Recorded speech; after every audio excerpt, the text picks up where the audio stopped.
Hello. Hello. Hello. Yes, we can hear you. I will just make an introduction of Dr. Hear Me Right, and then we'll start with you. So, good evening, good afternoon, and hello to all our viewers listening in. Hear Me Right is a channel with a difference. Here we bring stories of ordinary people who have established or done something extraordinary in their life. This channel was set up with the particular reason that we do not look for number of likes or number of shares or how popular the channel is. This is just a benchmark of defining and looking for people in life who have achieved something out of dire circumstances and who are an inspiration for our generation, our younger generation going forward. So, with this in mind, today I welcome Dr. Avik Chakraborty from Tripura Medical College, Agartala, Tripura, who has been a benchmark as far as my family and friends back in Agartala keep on telling me. I have my family members who didn't know that Dr. Avik Chakraborty is my schoolmate. And they used to tell me when I visit there that the only doctor that you need to go in the case of an emergency is him. And today, when I am talking to you in the last 24 hours, Houghton has seen a 26,000 people admitted into hospitals, and our medical premier is saying that we have to decide on people who do not need a hospital bed, and we should give it to the people who are in a serious condition. Our province has been in landlocked since the last 14 days, and we are not able to travel without a permission. There are lots of regulations and restrictions, but still, when you go out, you will find the shopping centers are overflowing with people not having a care or concern about the pandemic. Yesterday, a friend of mine who is a nurse in Discam, she told me we have got 50 plus and 60 plus vaccinations which has started for Pfizer, and Johnson & Johnson is given to the school teachers all over Houghton. And she was telling there were 12 people in the 12 tables, in the place where they have set up their Discam thing. Only 2 of the tables were filled. They are sitting with their vaccines and there are not people coming in to get vaccinated.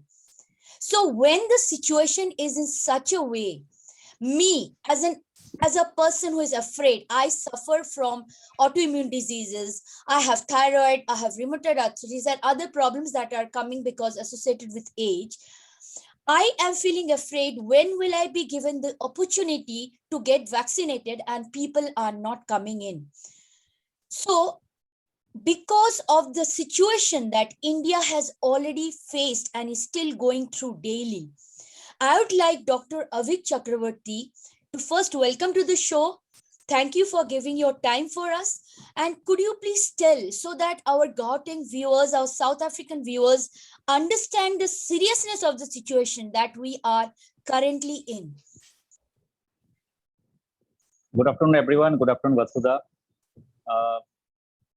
My dear viewers, COVID is a dangerous disease. Don't take it lightly because all over the world, whatever you do, 1 to 2% of the population, unfortunately, who are infected with COVID may die with COVID. So it's with the enormity of the infection, when the millions of people get affected, the death numbers are huge. So the younger people may not think that, okay, I'm fine. I did not take care. But remember, there are the elder brothers, your mother, and your grandmother, grandfathers are there in a family who are immunocompromised, and they may get infected from you. So please consider the gravity of the situation. In India, we have already faced the second wave. We have even approaching towards the third wave as far as the different data. Vaccination is the key, as Sudha was telling. I fortunately belong to a part of India who is not so developed, but still our people have come across a huge number. And I'm proud to say that our part, we are one of the highest vaccinated state or province, if you tell, in India. And fortunately, within this month or in the early week of August, it will be the first 100% vaccinated state, the adult vaccination, at least the people getting one jab of vaccine. So please take the vaccine seriously, and it helps preventing mortality. It prevents the people from dying. So please take the vaccine whenever you get the turn. So that's my request and appeal to everyone. Okay, Dr. Avik, when I say that I am going to have a conversation with you, innumerable of my friends set off a set of questions that I will just ask you. The first question that came to me is from Olivia Jasriel. She asked me that what is the danger of taking the vaccine if you are autoimmune?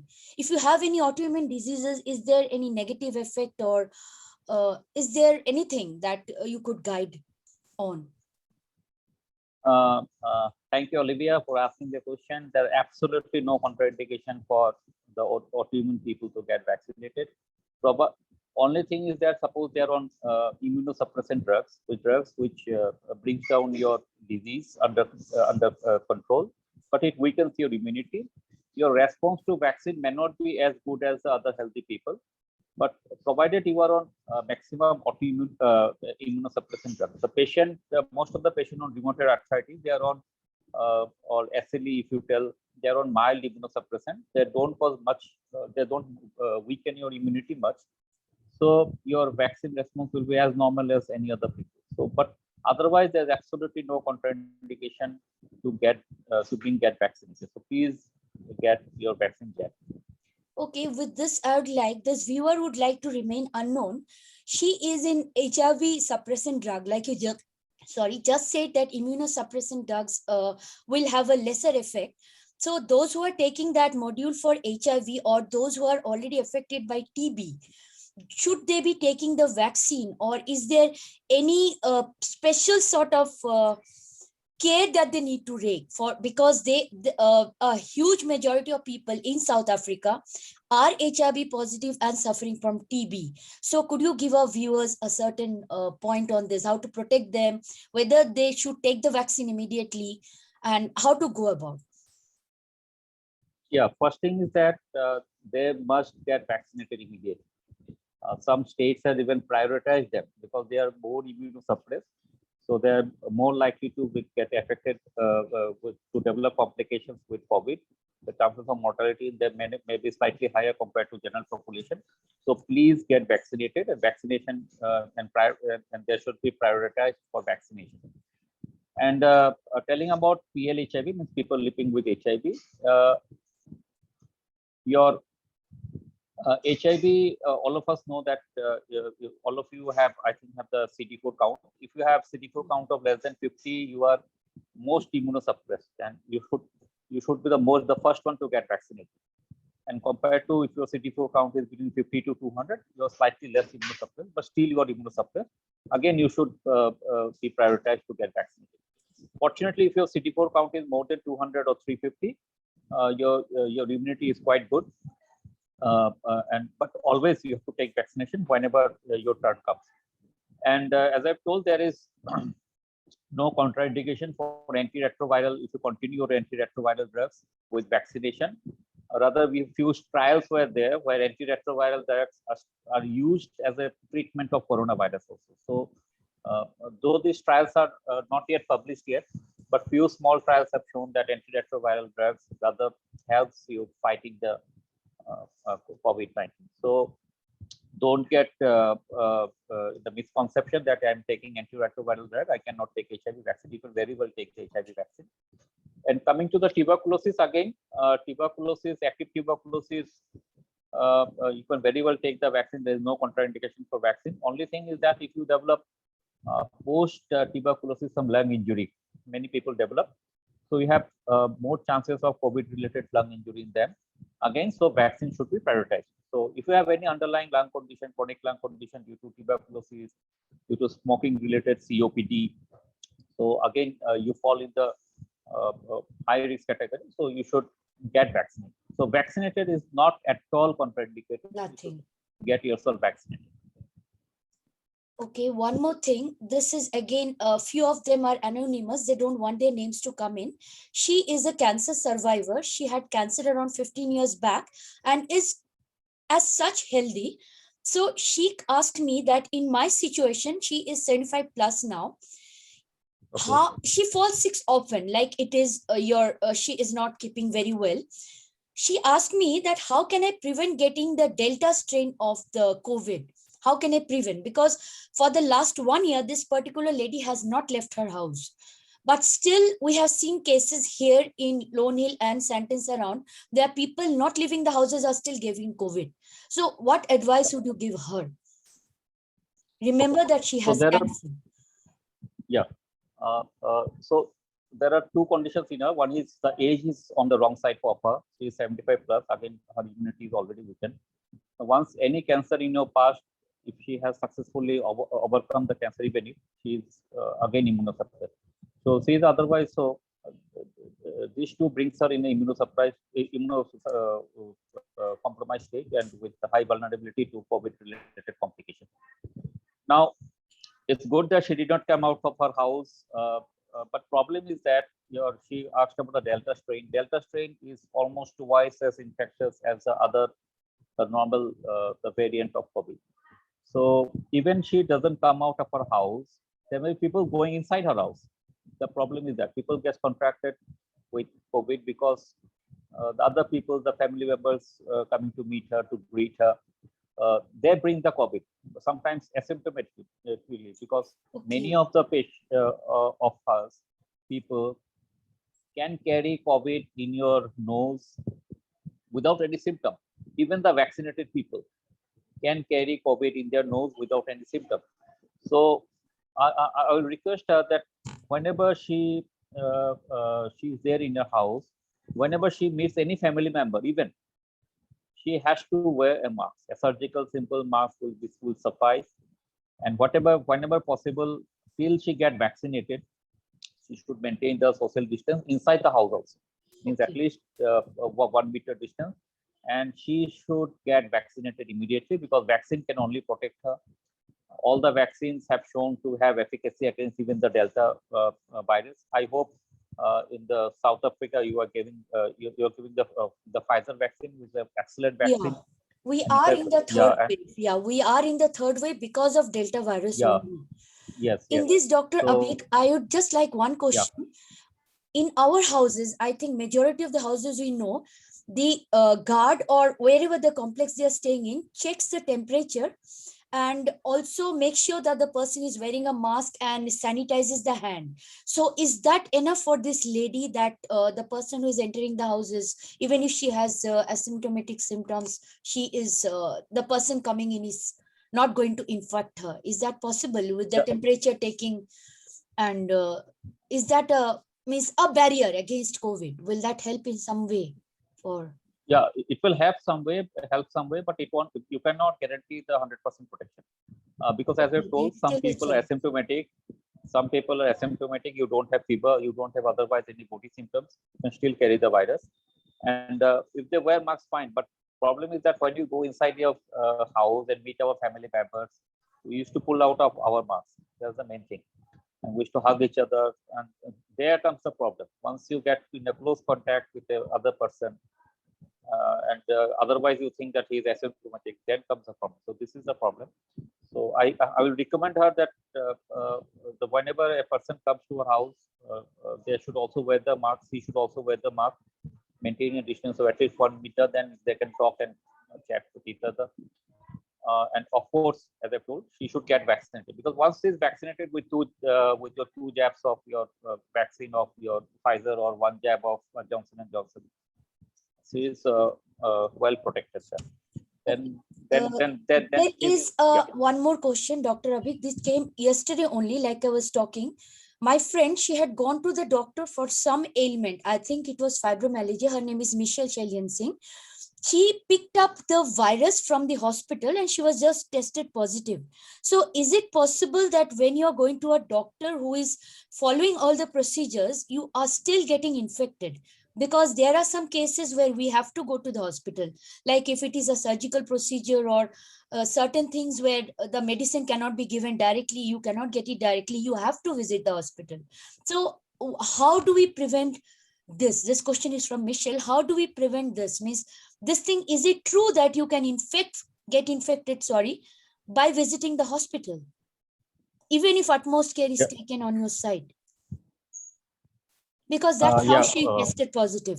She and her whole family is in quarantine now. Yeah, because hospital is the high risk job, because there are plenty of patients, as I told, asymptomatic or mild symptomatic, or even symptomatic patients are coming. And even whatever you do, because there is a large chunk of people are coming together, it's difficult to maintain the social distance in the hospital. Even there, whatever the sterilization and the disinfectant position things they do, you still have high risk dose in hospital. So in pandemic, whenever the cases they do rise, like in your province, what you've told, plenty of people are there now getting infected.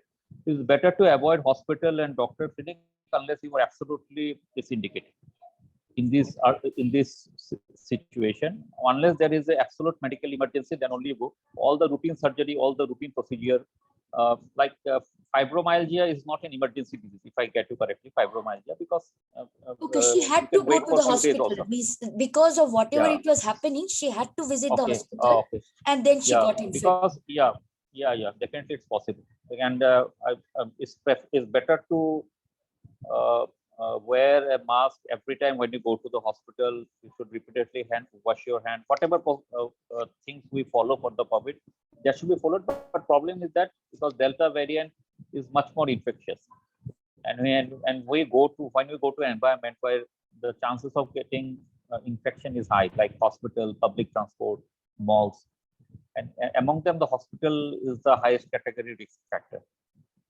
So the chances of getting infection is really high if you go to the hospital. That's definitely. But as I've told, you have to prioritize. Suppose your illness is so sick that if you stay at home, the chances of morbidity and mortality is quite high. Then you have to go to the hospital, definitely. Yeah. But whenever you visit, unnecessary visits should be avoided, and you take the due precaution at the utmost care. So that is the main thing. Okay, one more thing, let me tell you. This question comes from Lee Pirumal. I hope you are listening. She is again a cancer survivor. She had her knee amputated 1.5 years back because of her child. She has a young child around 11 to 13 years old. She, her husband and child are both having COVID. Her question is, after having COVID, how long before I can take the vaccine? She's currently in quarantine now. Okay. So I hope she didn't take any vaccine previously prior to COVID. No. So So actually the guideline varies depending upon which part of the country you are staying. As per the guidelines, like your Pfizer vaccine, once you are absolutely asymptomatic, so after your quarantine period is over, after a few weeks of finishing your quarantine, when you otherwise absolutely fine, there is no signs of infection, no signs of inflammation, you don't have fatigue and other things, then you can very well take. But again, it depends upon, because different guidelines are different. As I told, in India, we give vaccine after 3 months of recovery of COVID. Some scientists have proposed that even after 6 months they can take. Thing is that once you have COVID, your immunity at least lasts for 6 months, at least your natural immunity. Yeah. But vaccine induced immunity lasts longer and it is more better. So you have to take a vaccine, but you schedule it depending upon your body condition. If you are absolutely fit after the infection, then you can go and take. Otherwise, you can delay it up to 3 months to take the vaccine, because within 3 months the chances of reinfection is very less. Okay, so they should wait for 3 months. In this question, let me tell you, this is the second variant. This Wukhani, her son had the COVID in December, the second variant, but he is still weak. He's a college going student, not very old, very young child. Her question is, as a mom, what can someone do for foggy brain post-COVID and the fatigue? One of her twin sons had the post-COVID symptoms since the second variant in December. So is he still at a risk of having the Delta variant again, or is he only this fatigue is going to continue? Because school is going to open very soon, and then you never know how long, because it's December. It's more than 6 months now, but he's still fatigued. Why is this so? Yeah. This COVID induced this your chronic fatigue syndrome like symptoms do appear in few people, and they may last up to 6 months to 1 year, unfortunately. One year. There is up to, they may last up to even 1 year also. So what they have to do, they have to do some regular physical exercises at home only, and take some nutritious diet, because no medication is might help, unfortunately, at this time, because body recovers by its own, and it is not necessary also even. So only proper diet and exercise and proper time of sleep, you should maintain a daily routine properly. That will help him. And another part of the question is that whether they can get reinfected or not. After 6 months of initial infection, there is possibility of getting reinfected, because the natural immunity wanes up after 6 months. But fortunately, the reinfection doesn't cause much severe illness. That is the fortunate part. Most of the people, because they have and if you are okay, because of the immunity, whatever immunity is left, at least it prevents the serious form of infection. And if you are eligible, I don't know the eligible criteria for in your area. If they are eligible, again, they should get vaccinated. Whether the younger one are eligible, I'm not sure. No, it's going to be a long time. We are still in 50 plus and 60 plus. That's the thing. Okay. That's so then I think, at least means first 6 months usually they are protected. After that, they have to take all the precautions of COVID appropriate behavior, so that they won't get infected. But fortunate part, as I've told, at least if they get it reinfected, the serious form of COVID usually doesn't occur. Okay. One more question. Today morning, I met a very young girl, around 22 years old. She is pregnant, I think 3.5 to 4 months pregnant. And she asked me, like, when the vaccine gets accessible to her, she has two questions. First is whether she should take the vaccine, and so that she can have a safe delivery, what are the precautions she should be taking at this age, very young age? So means they are stronger immunity. So accepting that, what extra caution should she be taking? Once you are pregnant, pregnancy is an immunosuppressed condition. Oh. So even if she is younger age group, otherwise healthy immune system. Once once a lady gets pregnant, body actually in pregnancy lies in an immunosuppressed condition. So the chances of the complication of COVID is increased in pregnancy, and it may be dangerous for both the mother and the baby. So she must take vaccine. So all the vaccines, most of the vaccine like your Pfizer vaccine and even Johnson & Johnson vaccines are safe in pregnancy and can be very well given in pregnancy. So there is no issue regarding the vaccination. I will prefer her to take the vaccine whenever she gets the vaccine.